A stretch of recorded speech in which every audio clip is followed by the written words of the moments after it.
Experience senior living inside Chennai from Elements starting at rupees 85 lakhs. Call 9790399039.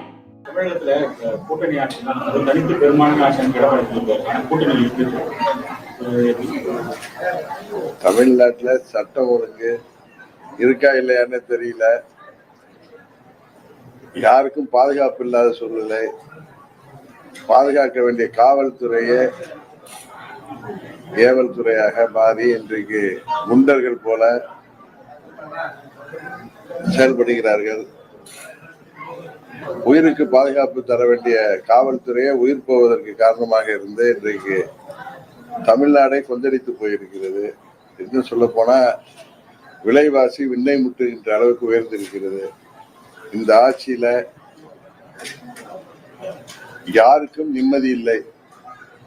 விவசாயிகள் முதற்கொண்டு அனைத்து தரப்பு மக்களும் தேர்தல் நேரத்தில் முதல்வர் சொன்ன வாக்குறுதிகள் எல்லாம் நிறைவேற்றவில்லை. 4 ஆண்டுகள் கடந்து இன்னும் 6-7 மாதத்துல தேர்தல் வருகின்ற நேரத்தில் கூட முக்கியமான வாக்குறுதிகளை நிறைவேற்றவில்லை என்று ஆசிரியர்கள், பகுதி நேர ஆசிரியர்கள், போக்குவரத்து ஊழியர்கள், மின்சாரத்துறை ஊழியர்கள் என மாற்றுத்திறனாளிகள் அனைவரும் சாலைக்கு வந்து போராடி கைதாகின்ற நிலைமை இன்றைக்கு இருக்கிறது. இந்த ஆட்சியின் அவலங்களை மக்களுக்கு எடுத்து செல்கின்ற கூட்டணி தான் எங்களது கூட்டணி. எங்களது கூட்டணி ஆட்சி அமையும் என்று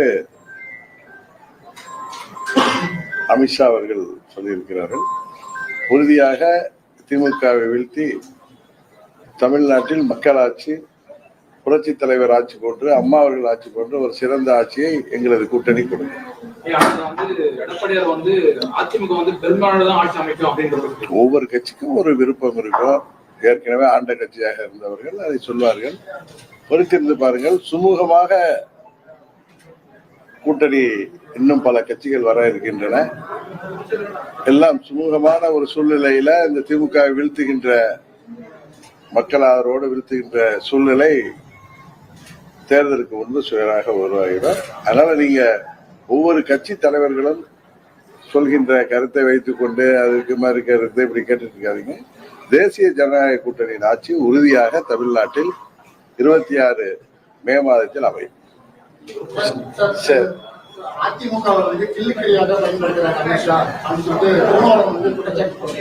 திருமாவளவன் எங்க கூட்டணியில் இருக்காரு? அவருக்கு தேவையில்லாத கருத்து இது. அவரு தான் டெய்லி ஒரு கருத்து சொல்லிட்டு இருக்காரு.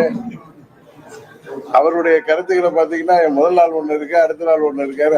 அவர் என்னை பொறுத்தவரை சகோதரர் திருமாவளவன் அவர்கள் அரசியலுக்காக ஏதோ பேசி வருகிறார். அங்க அவங்க இருக்கிற கூட்டணியில அவர் நிறைய சட்டமன்ற தேர்தல் போது நிறைய சீட்டுகளை பெற வேண்டும் என்பதற்காக அரசியலுக்காக ஏதோ சொல்லி வர்றாரு. அவங்க கட்சி கூட்டணியில என்ன நடந்துட்டு இருக்கு? திரு சண்முகம் அவர்கள் சிபிஎம் லீடர் என்ன சொல்றாரு? தேர்தல் நேரத்துல தேர்தலுக்கு முன்பு சொன்ன வாக்குறுதிகள் எல்லாம் நிறைவேற்றினால்தான் மக்களை நாம் தைரியமாக சந்திக்க முடியும்னு சொல்றாரு.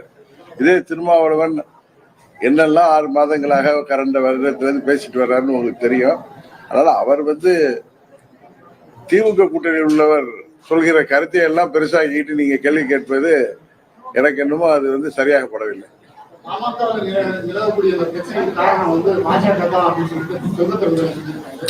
அதாங்க அவர் காங்கிரஸ் கட்சியை சேர்ந்தவர் சொல்றதெல்லாம் நீங்க வச்சுட்டு கேள்வி கேட்கலாமா?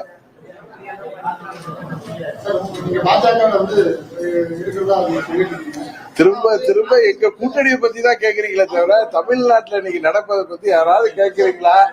டெய்லி நடக்கிற கொலைகள் பத்தி, கற்பழிப்புகள் பற்றி, 3 வயது பெண் குழந்தையிலிருந்து வயது முதிர்ந்தவர் வரை இன்றைக்கு பெண்கள் பாதுகாப்பற்ற சூழ்நிலை இருப்பது பற்றியோ, விலைவாசி விண்ணை முட்டுகின்ற அளவுக்கு உயர்ந்திருப்பது பற்றியோ, மக்கள் பிரச்சனைகள் பற்றி நீங்கள் கேட்டால் அது நன்றாக இருக்கு. அதை விட்டு திசை திருப்புகின்ற விதமாக நீங்கள் ஏதோ ஆர்வத்தில் இருக்கிற கேள்விகள்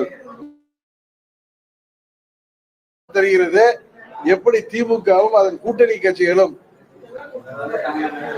தேசிய ஜனநாயக கூட்டணி வலுப்பெற்று வருவதை கண்டு அச்சப்படுகிறார்களோ அதை உணர்ந்து கொண்டு நீங்கள் எங்க கூட்டணியை பற்றி கேள்வி கேட்கிறீர்கள் என்பது மாத்திரம் எனக்கு புரிகிறது.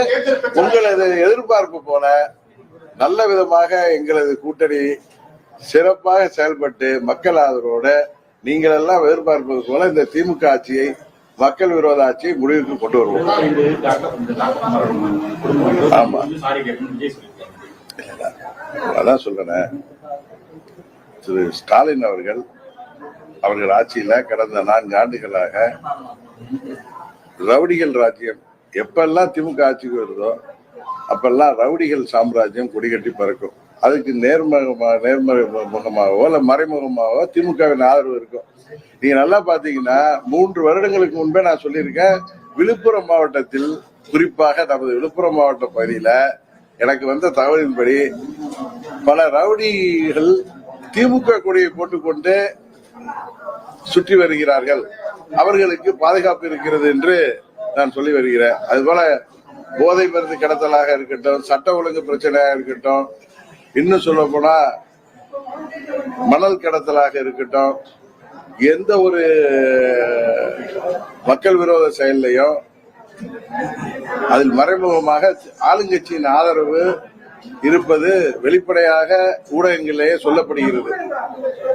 இதுதான் உண்மை. இப்ப லாக்அப்ல இது வரைக்கும் 25 மரணங்கள் ஏற்பட்டிருப்பது என்பது உண்மை. அதை எதிர்கட்சிகள் ஆளுங்கட்சிக்கு கண்டனம் தெரிவிப்பது யதார்த்தம். இதே திமுக தலைவர் திரு ஸ்டாலின் அவர்கள் கொரோனா நேரத்திலேயும் கடுமையான கட்டுப்பாடுகளையும் மீறி சாலையில் இருந்து எவ்வளவு போராட்டங்களுக்கு தலைமை தாங்கினார்.